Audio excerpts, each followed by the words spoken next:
My fellow Americans, it has been the greatest honor of my life to serve as First Lady of the United States. I have been inspired by incredible Americans across our country who lift up our communities through their kindness and courage, goodness and grace. The past 4 years have been unforgettable.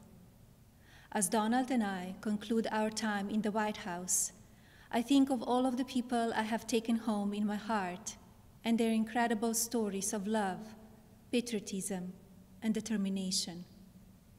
I see the faces of brave young soldiers who have told me with their pride in their eyes how much they love serving this country.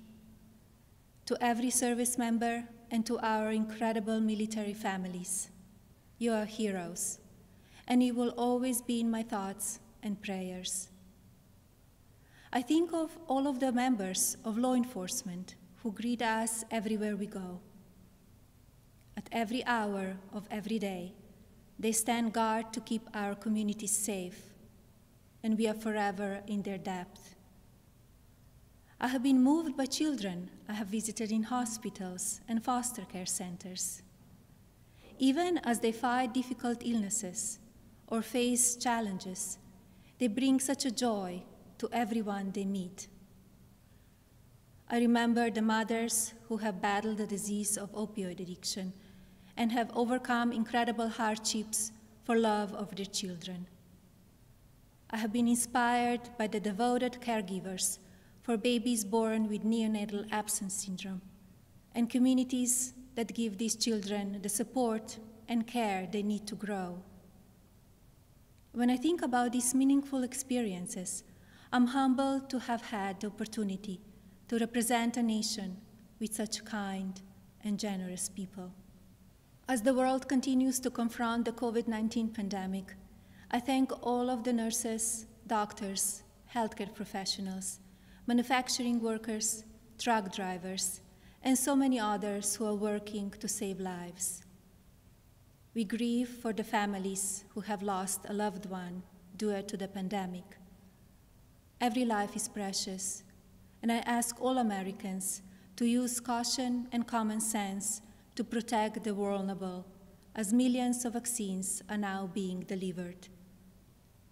In the midst of hardship, we have seen the best of America shine through. Students have made cards and delivered groceries to our senior citizens. Teachers have worked twice as hard to keep our children learning. Families have come together to provide meals, supplies, comfort, and friendship to those in need. Be passionate in everything you do, but always remember that violence is never the answer and will never be justified.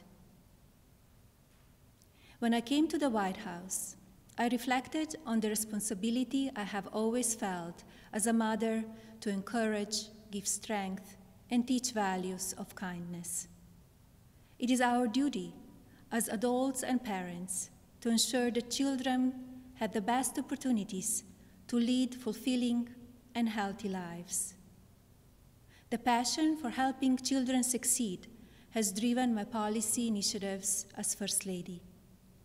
I launched Be Best to ensure that we as Americans are doing all we can to take care of the next generation. Be Best has concentrated on 3 pillars: well-being, online safety, and opioid abuse. In a few short years, I have raised awareness of how to keep children safe online. We have made incredible progress on our nation's drug epidemic and how it impacts the lives of newborns and families. And we have given a voice to our most vulnerable children in their foster care system. Internationally, Be Best has evolved into a platform that encourages world leaders to discuss issues impacting the lives of children and allows them to share solutions. It has been an honor to represent the American people abroad. I treasure each of my experiences and the inspiring people I have met along the way. As I say farewell to my role as First Lady, it is my sincere hope that every American will do their part to teach our children what it means to be best. I encourage parents to educate your children about the courageous and selfless heroes who worked and sacrificed to make this country the land of the free, and to lead by example and care for others in your community. The promise of this nation belongs to all of us. Do not lose sight of your integrity and values. Use every opportunity to show consideration for another person and build good habits into your daily lives. In all circumstances, I ask every American to be an ambassador of Be Best, to focus on what unites us, to raise above what divides us, to always choose love over hatred, peace over violence, and others before yourself. Together, as one national family, we can continue to be the light of hope for future generations and carry on America's legacy of rising our nation to greater heights through our spirit of courage, goodness, and faith. No words can express the depth of my gratitude for the privilege of having served as your First Lady. To all the people of this country, you will be in my heart forever. Thank you. God bless you, and God bless the United States of America.